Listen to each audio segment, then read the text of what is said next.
오늘 본문 에스라서 1장 1절부터 5절 말씀을 통해서 하나님께서 감동을 주실 때라는 제목으로 말씀을 통해서 은혜 받는 시간들이 원합니다. 우리 먼저 기도를 시작하겠습니다.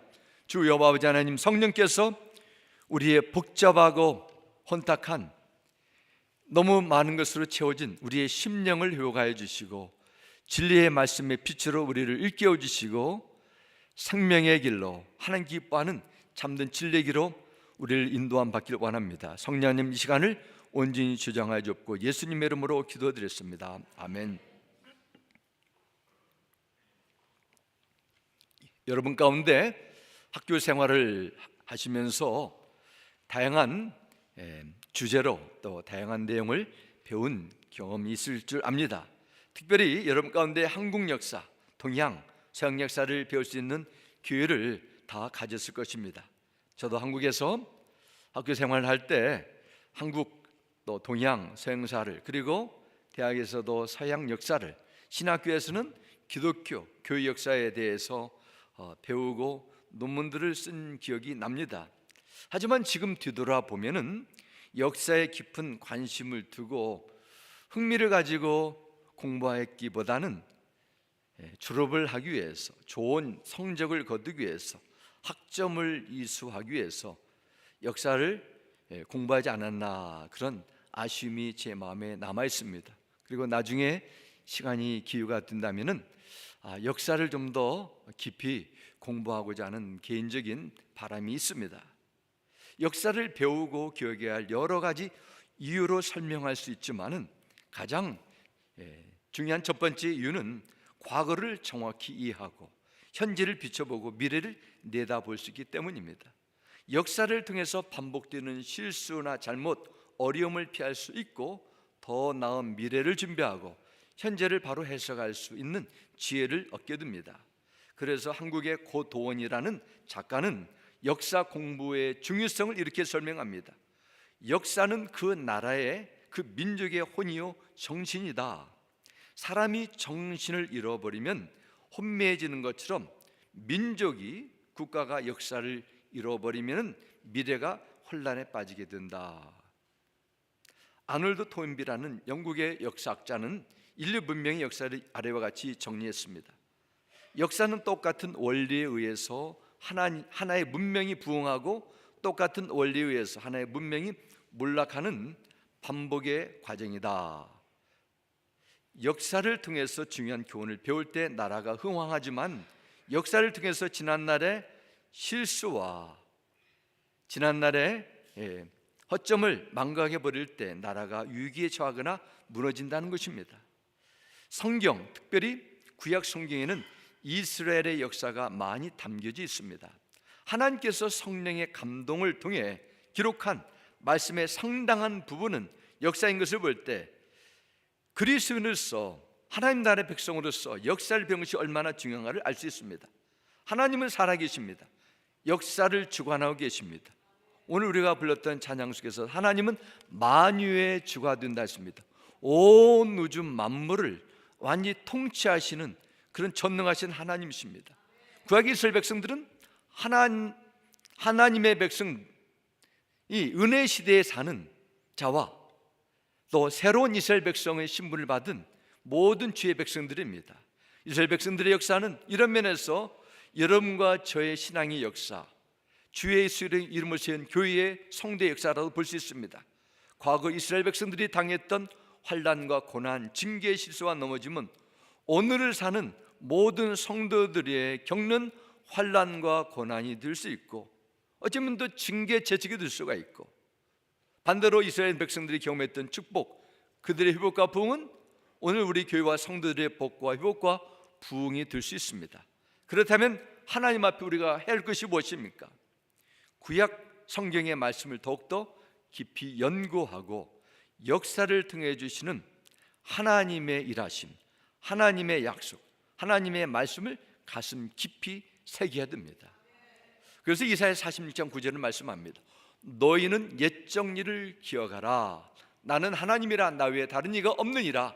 나는 하나님이라, 나 같은 이가 없느니라 말씀합니다. 이사야 46장은 당시 거대한 대제국이었던 바벨론 나라, 그러니까 우상 숭배로 인해 멸망하게 된다는 사실을 이사야라는 선지자를 하여금 증거하도록 하십니다. 특별히 9절 말씀 보면 너희는 옛 정일을 기억하라 이렇게 시작합니다. 과거 이스라엘 백성들이 우상으로 배망했던 일을 늘 기억하라는 것입니다. 하나님께서 이렇게 선지자를 통해서 말씀하신 이유는 분명합니다. 이스라엘 백성에게 오직 하나님만이 예배를 받으시기 합당한 것을 늘 마음속에 새기라는 것입니다. 성경에 나타난 이스라엘 민족의 역사도 마찬가지입니다. 그들이 성경을 통해서, 역사를 통해서, 선지자들을 통해서 배워야 될 가장 중요한 교훈, 오직 하나님 한 분만 섬기고 그분께 순종하는 삶을 사는 것이었습니다. 그들이 살고 있는 세상, 돌아가는 현실, 지나간 과거를 보면 하나님의 역사하심을 정말로 인정하지 않을 수 없기 때문입니다. 지난 7월에 우리 교회에 방문하신 태국의 선교사하시는 황진호 선교사님께서 수요 밤에 선교사역 보고를 하시면서 작은 검정 고무신을 호주머니에 꺼내 보여주시면서 이렇게 설명했습니다.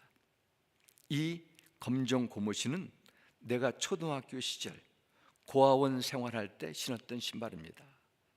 이 고무신을 보면서 나의 지난날 힘들고 어려웠던 시절 늘 기억하며 하나님 앞에 겸손하고 감사한 마음을 지키기 위해서 얼마나 열심히 하시는가를 볼 수 있었습니다. 그때 말하지도 마, 나는 지금은 달라졌어. 과거에 너무도 고통스러운 일을 사람들은 잊어버려 합니다. 그러나 그 고통 속에 베푸신 하나님의 은혜를 되새기고자 하는 그 마음 갖는 것은 쉬운 일이 아닙니다. 우리 신앙의 여정 속에서도 과거에 매개되면 미래가 없습니다. 그러나 과거를 잊어버리면 똑같은 일을 반복하게 된다는 역설적인 사실을 기억해야 됩니다. 이스라엘 백성들은 이것에 실패했습니다.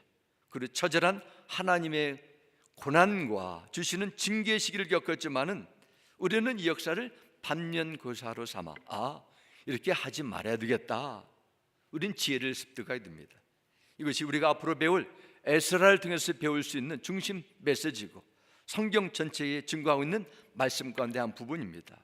첫 번째 질문을 우리는 말씀을 통해서 나누기 원합니다. 첫 번째, 왜 북이스라엘과 남유다는 멸망했는가? 이에 대한 대답을 말씀을 통해서 받기 원합니다.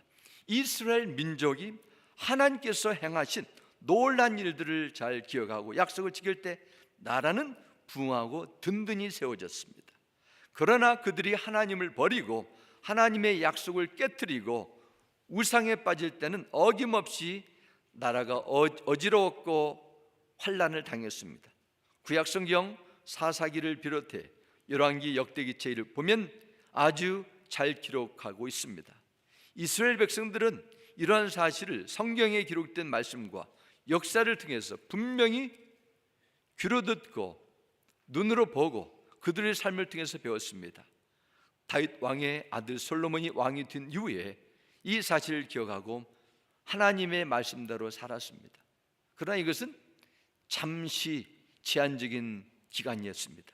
세월이 지나고 자신의 명성이 알려지고 삶이 윤택하고 부강하다 되니까 그의 마음이 점점 하나님을 떠나가고 교만해져서 하나님을 버리고 우상을 섬기게 됩니다. 하나님께서 솔로몬에게 말씀하시기를 네 아버지 다윗 때문에 너희 시대는 벌을 내리지 않겠지만 너희 시대가 끝나면 남과 북으로 이 나라는 갈라지게 될 것이라 경고하셨습니다.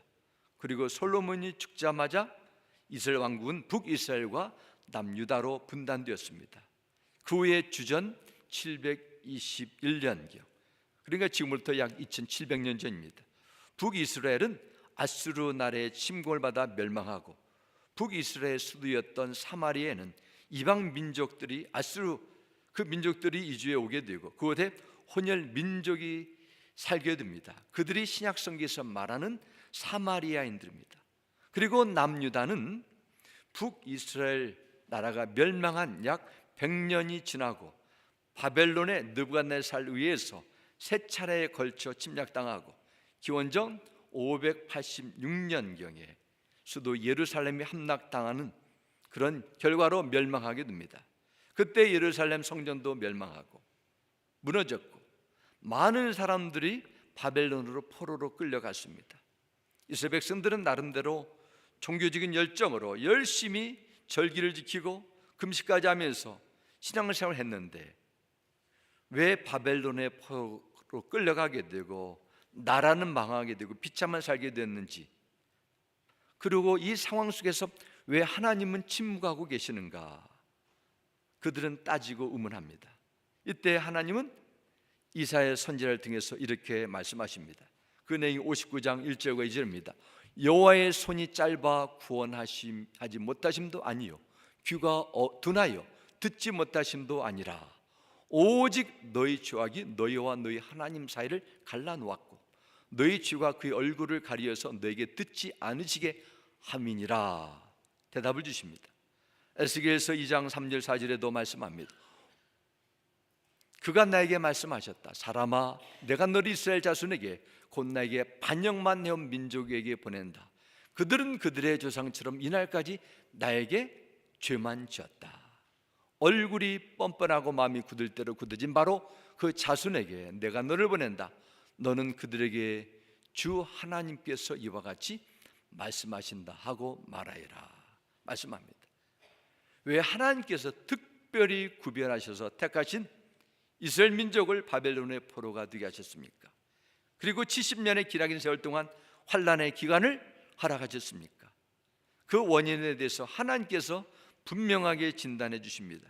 이스라엘 민족이 멸망당하고 포로 잡혀가 고난을 당한 것은 절대로 우연이 아니고 역사의 변화도 아니고 하나님 앞에 끊임없이 번제했기 때문이라는 것입니다.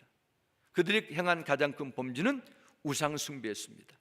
온 이스라엘 백성들은 망하고 지도자들은 포로 끌려간 더 이상 미래는 없다, 우리 인생은 다 끝났다, 절망과 탄식을 다 쏟아냈습니다. 그렇지만 하나님은 이때 여러 선지자를 통해서 놀라운 예언을 주셨어요. 바로 우리가 읽은 바로 구레스 원년의 예레미야, 여호와께서 예레미야의 입을 통하여 하신 말씀을 이루게 하시려고, 그 말씀이 예레미야 29장 10절 말씀입니다. 여호와께서 이와 같이 말씀하시니라. 바벨론에서 70년이 차면 내가 너희를 돌보고 나의 선한 말을 너희에게 성취하여 너희를 이곳으로 돌아오게 하리라 말씀합니다. 너희의 불순종으로, 너희의 범죄함으로, 너희의 반역함으로 이러한 고난을 당하고 있다. 이 징계의 시간, 죄를 깨닫고 회개하는 시간을 가지고 스스로 겸비하라. 그리고 이 회개의 시간이 끝나면 하나님의 능력으로 그들을 다시 회복하고 약속의 땅으로 돌아가게 하시겠다는 것입니다. 그 하나님의 약속에 대한 증표로 하나님께서는 에스겔과 다니엘 선지자들에게 수많은 환상과 이상을 보여주면서 이 세상을 다스린 분은 오직 하나님이신 분을 일깨워 주셨습니다. 그리고 실제로 하나님께서 말씀으로 끝나지 않으시고 약속의 말씀대로 70년이 지났을 때 당시 메데 페르시아 왕이었던 고레스라는 왕을 통해서 그들이 고국에 돌아오는 새로운 삶을 살도록 역사하셨습니다. 여기에 중요한 것은 바벨론 포로 생활을 마치고 조국 땅으로 돌아가는 사건이 인간의 권력이 주제가 되어서 이루어지는 것이 아니라 철저하게 하나님께서 계획하시고 인도하셨다는 것입니다. 동서고금을 막론하고 세상의 역사는 인간 권력에 의해서 이루어진 것 같습니다. 그러나 성경은 하나님의 역사를 움직이시고 다스리는 참된 세상의 주인 되심을 증거하고 있습니다.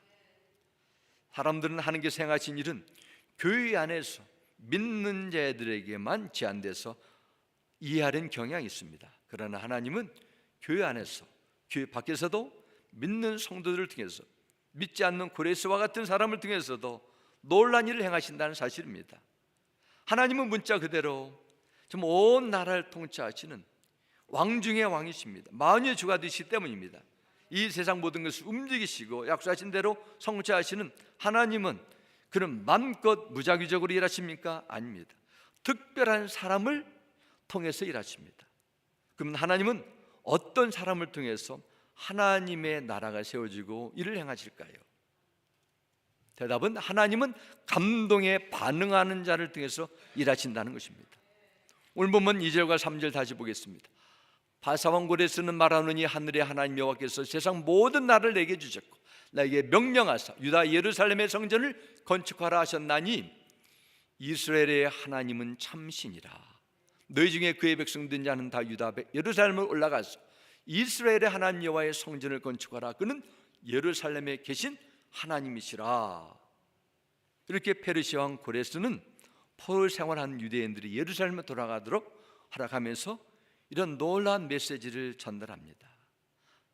단순히 돌아가서 귀국하라는 것이 아니라 하나님의 성전을 건축하라는 명령까지 합니다. 하나님을 전혀 믿지 않던 사람이 예루살렘 성전을 재건하는 명령 준 것 얼마나 놀라운 생각입니까? 바사왕 고레스와 비교해 볼 때 왕이 모세 시대 애굽 바로 왕입니다. 하나님께서 모세를 통해서 내 백성을 보내라고 10번이나 그 아주 강력한 기적을 통해서도 말씀하셨는데도 끝까지 안 들었던 바로 왕, 10가지 재앙에도 결국 장제의 죽음을 보고도 홍해에서 수장당하는 그런 일을 경험해서도 마음을 굽히지 않습니다. 이런 바로 왕이 피한다면 고레스 왕의 결단이 얼마나 파격적인지 상상할 수 있습니다.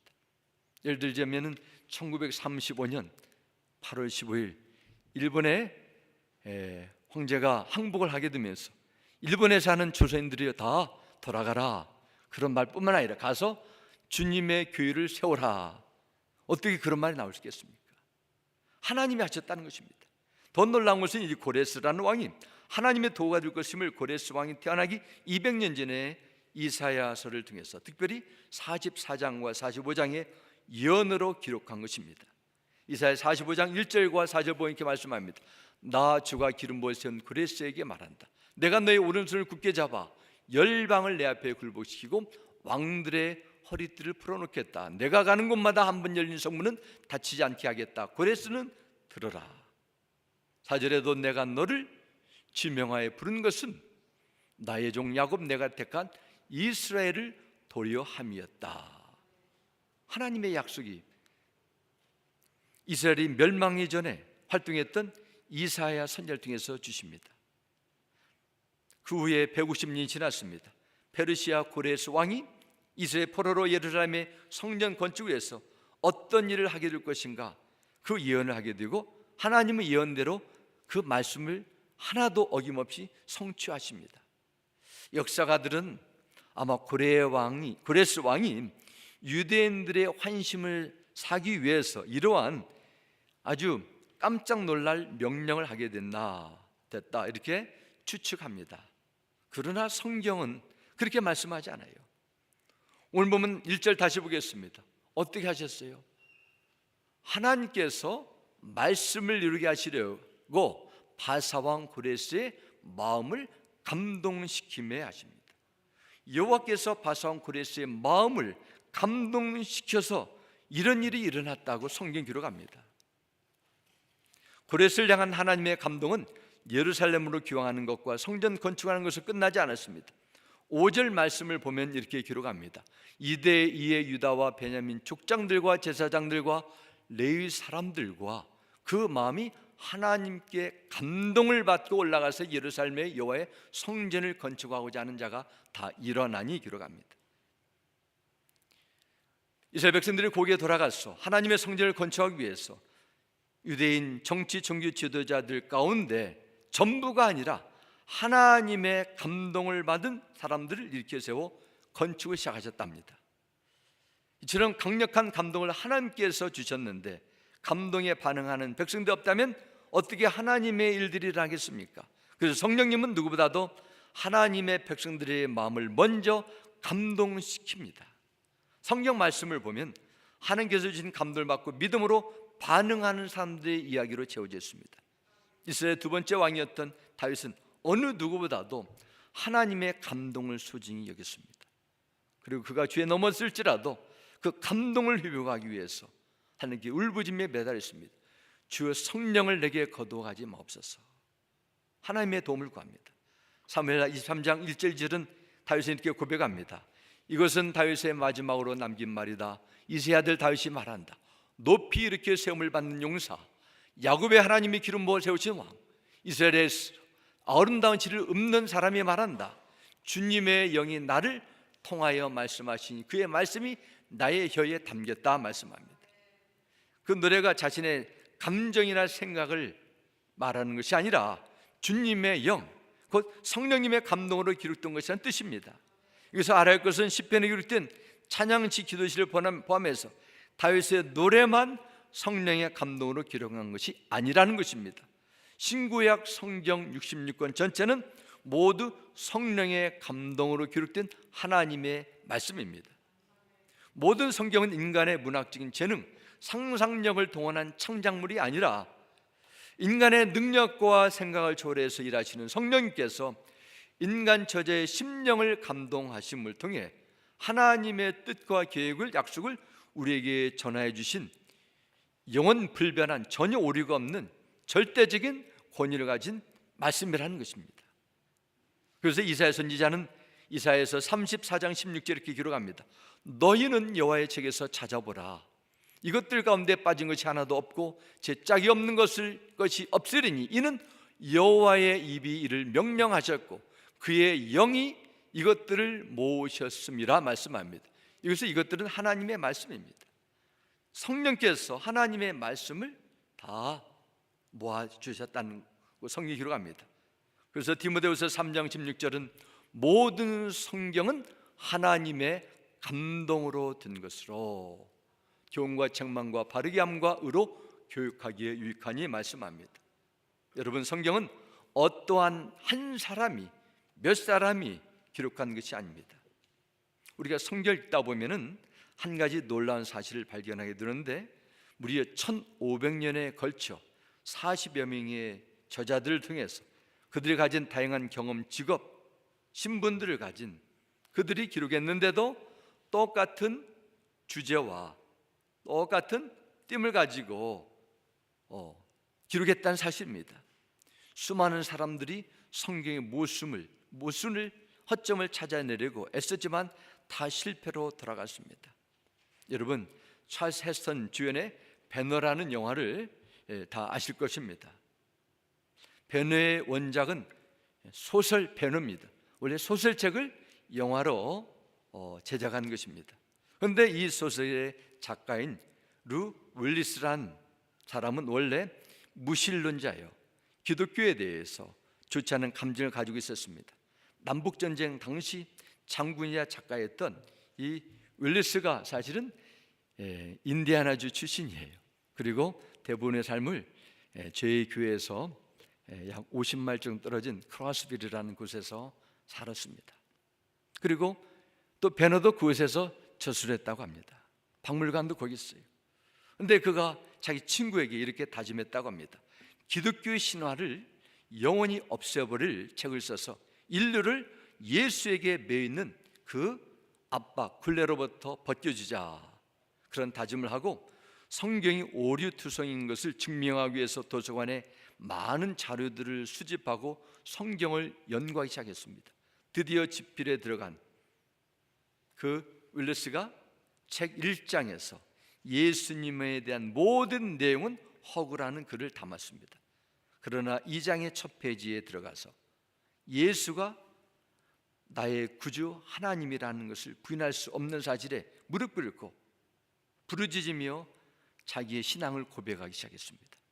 그리고 적극적으로 예수 그리스도의 복음을 증거하는 가운데 그리스도의 이야기란 그 부제를 단 배너라는 소설을 쓰게 됐다는 것입니다. 사실 한 사람이 그린 예술 작품이나 쓴 글도 시간이 지나면 그 그림이나 글에 담겨진 사상이 다를 수 있어요. 내가 20대는 30대는 그렇게 썼는데 이제 인생의 황혼역에 돌아보니까 그것은 다 필요 없고 그것은 없는 것으로 해. 그런 작가들이 얼마나 많습니까? 그러나 그 1500년의 기간 동안에 오류가 없이 똑같은 주제를 보여주는 그 성경, 바로 하나님이 성경의 저자임을 증명하고 있습니다. 다시 말씀드리면 하나님은 자신의 이신 성령님을 통해 인간의 저자들을 감동시켜 주셔서 하나님의 뜻과 계획을 기록하도록 하신 겁니다. 그러므로 우리는 성경을 읽을 때 어떻게 해야 될까요? 성경을 어떤 마음의 자세로 대해야 되겠습니까? 인간의 말이 아니라 하나님의 감동으로 된 진리의 말씀으로 아멘으로 받아들여야 됩니다. 그래서 베드로서 1장 19절부터 21절은 기록합니다. 여러분은 어둠 속에 비치는 등불을 대하듯이 이 예언의 말씀에 주를 기울이는 것이 좋습니다. 여러분이 무엇보다도 먼저 알아야 할 것은 이것입니다. 아무도 성경의 모든 예언을 제 멋대로 해석해서는 안 됩니다. 예언은 언제든지 사람의 뜻에서 나오는 것이 아니라 사람들이 성령에 이끌려 하나님께로부터 오는 말씀을 받아서 한 것입니다. 이렇게 기록합니다. 캄캄한 어둠 속에서 길을 비추는 빛을 조심스럽게 따라가는 것처럼 말씀을 읽고 해석하는 일에도 열심과 조심을 기울여야 되지만은 동시에 말씀을 내 멋대로 해석하는 그런 오리에 빠지지 않도록 정말 조심하라 말씀합니다. 하나님께서 자기 일을 하시려고 부르시는 사람을 통해 사용하는 가장 확실한 방법 가운데 하나는 그 마음을 감동시키는 것입니다. 한 개인이 감동을 받을 때 심령이 변화되고 하나님의 일꾼이 되게 해주십니다. 하나님의 일의 사명자가 되게 하십니다. 여기서 기억해야 될 것은 말씀을 내 마음대로 해석하고 싶은 충동이 유혹이 있다는 것입니다. 그러므로 성경 말씀에서 의도하는 바가 무엇인지를 잘 살피셔야 돼요. 그래서 내 마음대로 느낌대로 해석하는 것이 아니라 목회자의 도움을 받거나 신뢰할 수 있는 성경 사전을 잘 참고하셔야 돼요. 그리고 가장 중요한 것은 성령님의 도우심을 받으셔야 합니다. 성경의 저자들이 성령님의 감동하심을 받고 성경을 기록했다면 성경을 읽고 배우는 자들 역시 성령의 감동을 받고 읽어야 된다는 것입니다. 그럴 때 말씀을 통해서 주시는 감동이 있고 부르심에 응답하게 됩니다. 사도행전 16장 말씀 보면 사도 바울과 그의 일행들이 조용한 곳에 이제 사역을 멈추고 기도할 장소를 찾아야 되겠다 해서 찾다 보니까 여자들이 강변에 모여 있는 것을 보게 됩니다. 사도 바울은 그들에게 전도하고 싶은 감동이 있어서 복음을 전합니다. 바울이 전하는 하나님의 주 용서하심, 죽음과 주에서 심판하는 복음 메시지를 그 강변에 앉아있는 여인들에게 전하고 그들은 들었습니다. 그런데 다른 여자들은 무슨 말인지 도대체 알아듣지 못했는데 그중 한 사람인 오직 루디아라는 한 여인만 바울이 전하는 메시지를 듣고 예수님을 구원자로 영접합니다. 똑같은 장소, 똑같은 사람을 통해서 복음을 들었는데 어떻게 반응이 전혀 다르게 나타납니까? 사도행전 16장 14절은 그 이유를 이렇게 말씀합니다. 두아디라시에 있는 자색 옷감 장사로서 하나님을 섬기는 루디아라는 한 여자가 말을 듣고 있을 때 주께서 그 마음을 열어 바울의 말을 따르게 하신지라 하셨습니다. 주님께서 루디아라는 이 여자의 마음을 열어주셨기 때문에 귀에 들리고 마음으로 믿게 되고 입으로 신하게 됐다는 것입니다. 루디아는 자색 비단을 파는 사업을 하는 사람으로 집이 컸습니다. 그래서 루디아가 강청에서 선교사를 하는 사도 바울 일행을 집으로 모시고 갑니다. 루디아 집에서 바울이 전하는 복음을 듣고 루디아의 온 식구가 예수 믿고 세례를 받게 됩니다. 그리고 그녀의 집이 가정교회가 됩니다. 강변에 모여있는 다른 여자들은 바울이 전하는 복음을 들었는데 이름도 없이 다 사라져버렸어요. 복음서에 보면은 예수님께서 비유를 통해서 기적을 통해서 말씀을 전하시고 하나님의 아들을 증명해 주셨습니다. 바리새인과 서기관들은 예수를 믿지 않고 돌을 던지고 귀신 들렸다고 조롱했습니다. 수많은 군중들은 기적을 보면서도 다 떠났습니다. 무엇이 차이예요? 성령이 주시는 감동으로 마음이 열려졌냐 닫혔냐입니다.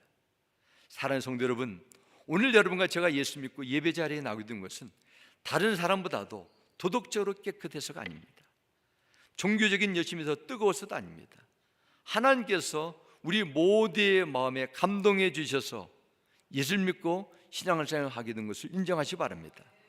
그래서 우리 찬송가 310장 있지 않습니까? 왜 내게 성령 주셔서 내 마음 감동해 주 예수 믿게 하는지 난 알 수 없도다. 왜 내게 성령 주셔서 우리 온 가족이 있는데 왜 나만 예수 믿게 하는지, 참 이 신비입니다. 구원은 하나님께서 마음을 열어주셔서 감동해 주신 사람만 믿게 되는 것입니다. 우리가 맡겨진 직분 부르심이 힘들어도 감당해 둔 것도 성령께서 감동시키십니다. 우리가 성경을 보고 읽을 때, 설교 말씀을 들을 때, 기도할 때, 찬양할 때, 예배를 드릴 때 여러분 마음에 감동이 든 것이 있습니까? 아니면은 그냥 무덤덤하십니까? 감동이 들 때는 하나님께서 여러분을 사용하고자 하는 하나님의 손길인 줄 아시고 순종으로 응답하시기 바랍니다. 그러면 성령의 감동은 모든 사람에게 똑같은 방법으로 나타나야 될까요? 그런 건 아닙니다.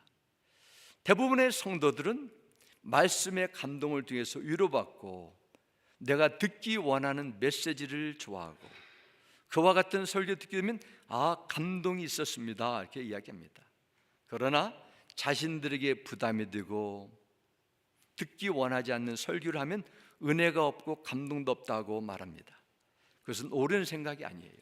위로와 격려와 축복도 중요하지만은 부담을 주고 마음을 찌르는 것도 하나님께서 주시는 감동임을 믿으셔야 돼요. 사도행전 2장에 보면은 사도 베드로가 전하는 설교를 통해서 한 번에 3,000명이 넘는 자들이 예수 믿게 되는 엄청난 부흥 사건이 기록됩니다. 베드로 사도의 설교를 들은 청중들은 반응이 컸어요. 어떤 반응이었습니까? 사도행전 2장 37절 말씀합니다. 사람들이 이 말을 듣고 마음이 찔려서 형제들이여 우리가 어떻게 하면 좋겠습니까? 하고 베드로와 다른 사도들에게 말하였다.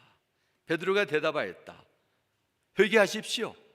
그리고 여러분 각 사람은 예수 그리스도 이름으로 죄를 받고 죄용서를 받으십시오. 그리하면 성령을 선물로 받을 것입니다. 대답을 합니다. 베드로 설교 듣는 사람들의 마음이 어떻게 감동으로 다가왔습니까? 마음이 찔림이 있었다고 했습니다. 마음의 찔림을 그대로 직역하면 심장을 관통했다는 것입니다. 그만큼 큰 충격으로 다가왔다는 것입니다. 베드로의 설교를 듣고 사람들이 자신들이 무슨 죄를 지었는지 깨달았습니다. 우리가 하나님의 아들 예수님을 못 박았다. 우리는 하나님 앞에 죄와 저주로 멸망할 죄인이라 깨달았습니다. 이것이 하나님의 감동입니다. 그때 베드로는 그러면 당신들 회개하십시오 대답했습니다. 세상 사람들이 사는 불행은 하나님께서 이처럼 성령께서 말씀으로 복음으로 마음을 쳐도 마음에 찔림이 없다는 데 있어요. 사람들은 그런데 다른 감각은 참 예민합니다. 누가 내게 잘하는지 잘못하는지, 이 사람이 어떤 잘못을 하게 됐는지, 저 사람이 왜 그런 일을 하는지 아주 감각이 예민합니다. 욕심, 시기, 질투의 감각, 슬픔, 불쾌함 너무도 쉽게 인식합니다. 육신의 감동을 시키는 일이라면은 시간과 물질을 열정을 다 쏟아붓습니다. 커피 한 잔, 음식 한 끼, 어떠한 곳에 가서 누리는 것, 막거리, 볼거리, 즐길 거리를 찾아다니면서 그들이 경험한 짜릿한 감동을 온라인 동영상을 통해 자랑하고 퍼뜨립니다. 그런데 한 가지 문제가 있어요. 하나님께 대한 영적 감동이 죽어 있어요. 하나님께서 말씀하셔도 성령께서 감동을 주시는데도 움직이지가 않아요. 하나님께서 말씀을 쳐도 느낌 없는 사람들이 많습니다. 구약 성경에 보면 이러한 영적 상태를 몸이 썩어가도 감각을 전혀 느끼지 못하는 나병, 이 병에 비유했습니다. 예수님께서도 하나님에 대한 영적 감각을 상실한 사람들을 마태복음 11장 15절부터 17절에 이렇게 책망하십니다. 들을 귀가 있는 사람들은 들어라. 이 세대를 무엇에 비길까? 우리가 너에게 피를 불어도 너희는 춤을 추지 않았고 우리가 곡을 내도 너희는 울지 않았다. 하나님께서 말씀하셔도 부르셔도 듣지 못하시고 지셔도 깨닫지 못하고 살다가 그냥 그대로 죽는다는 것입니다. 안타깝게도 이 세상의 대부분의 사람들은 세상에 태어나서 영적 감동을 상실한 채 열심히 살다가 성령의 감동을 한 번도 받지 못하고 그냥 죽는 사람들이 있습니다. 얼마나 많은지 모릅니다. 예수를 믿지 않는 것이 얼마나 큰 죄악인지, 죽음 이후에 하나님의 심판이 엄청난 그 사건으로 실제로 다가오는지 사람들은 느끼지 못해요. 그렇게 살다면 영혼의 때 하나님의 심판 서게 되면 어떻게 되겠습니까? 사랑하는 성도 여러분, 여러분은 하나님이 주신 감동을 믿습니까? 믿는다면 감동을 어떻게 대하십니까? 하나님께서 우리의 마음을 찌르실 때 무감각하게 넘기시면 안 됩니다. 기분 나쁘게 대하면 안 되십니다. 우리도 우리가 어찌할꼬, 이런 겸손한 마음의 자세가 필요합니다. 더 나아가서 하나님께서 주시는 감동이 있으시다면 그 감동에 적극적으로 순종하셔야 돼요. 특별히 생겨서만 감동이 들어오는 것은 아닙니다. 평범한 생활 속에서 밤하늘의 별들을 보면서, 이제 추석의 보름달을 보면서도 창조주가 되시고 온 우주를 통치하시는 하나님께서 내 아버지가 되시고 생명의 구원자가 되신 이 엄청난 사랑과 은혜를 기억하며 감동받을 수 있어요. 육신의 정욕 안목의 정의성의 자랑, 세상의 자랑에 취해가지고 영적인 무감각 속에 살 수밖에 없던 우리에게 성령께서 찾아오셔서 마음을 여시고 감동 주셔서 예수 십자의 사랑을 알고 하나님 나라를 위해서 내가 쓰임받게 된 것이 얼마나 감사한 일입니까? 이거는 감동에 반응하셔야 돼요. 이 놀라운 구원의 감동 힘입어 세상이 주는 어떠한 고난과 유혹과 조롱도 물리치시고 하나님께서 맡겨진 삶은 끝까지 충성되게 감당하는 우리 모두가 되시길 주의 이름으로 축원합니다. 우리 함께 기도하겠습니다. 할렐루야. 아버지 하나님, 고레스와 같은 이방 왕의 권력을 통해서도 그들에게 많은 성령의 감동을 통해서 하나님의 구원의 역사를 행하시는, 하나님의 약속을 이루시는 놀라운 말씀을 배웠습니다. 오늘도 우리에게 주신 하나님의 말씀이 단순히 종교적인 지식이나 우리에게 주신 가르침으로 끝나지 않고 머릿속에 머무는 그런 사상으로 되지 않고 감동이 되고 합니다. 내 인생을, 내 신앙을, 내 삶을 변화시키고 내 영을 회복시키고 영하는 것을 추구할 수 있는 그런 믿음 생활로 우리를 이끌어 주시옵소서. 이 모든 것 우리 구주 예수님의 이름으로 기도드렸습니다. 아멘.